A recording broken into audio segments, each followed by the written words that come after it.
দুপুর আনুমানিক 12 ঘটিকার সময় রাজধানীর পুরান ঢাকার সূত্রাপুর থানাধীন শ্যামবাজার এলাকায় মাওলাবক চক্ষু হাসপাতালের সামনে ব্যবসায়িক বিরোধের জেরে শ্যামবাজার কাঁচা বাজার মালিক সমিতির সাবেক সভাপতি ও মশলা ব্যবসায়ী আব্দুর রহমান বয়স 55-কে গুলি করে হত্যা করা হয়। এই ঘটনায় বিএনপির সূত্রাপুর থানায় একটা হত্যা মামলা রুজু হয়। এই মামলা নাম্বার হল 7 তারিখ 11/12/2025 খ্রিস্টাব্দ, ধারা 302/34 প্যানাল কোড। ঘটনাটি বিভিন্ন গণমাধ্যমে প্রচারিত হলে এলাকায় ব্যাপক চাঞ্চল্যের সৃষ্টি হয় এবং র্যাব আসামিদের গ্রেপ্তারে তাৎক্ষণিকভাবে গোয়েন্দা নজরদারি বৃদ্ধি করে।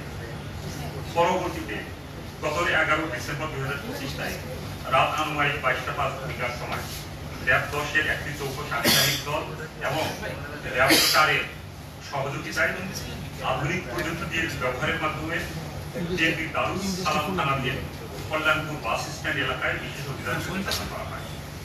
অভিযানের চাঞ্চল্যকর এই হত্যা মামলার প্রধান আসামি এমামুল হোসান নয়ন, বয়স 46, পিতা রহমতুল্লাহ, শ্যামপুর থানা কদমতলী, বিএনপি ঢাকা, এবং তার সহযোগী অয়ন গাঙ্গুলি পলাশ, বয়স 44, পিতা মিল্টন নরেশ গাঙ্গুলি, শাহরান থানা দাউদকান্দি, জেলা কুমিল্লা।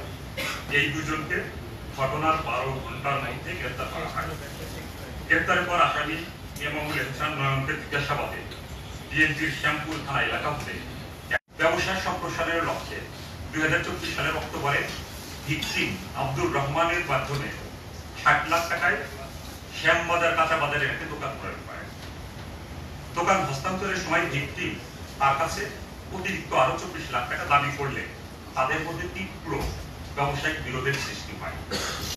যেটা জেনেছি যে ওইখান থেকে সে টিকিট কাটবে, টিকিট কেটে তারা কুয়াকাটার দিকে যাবে, অর্থাৎ গতকাল তো ছিল 11 তারিখ আর তার ফ্লাইট ছিল 13 তারিখ।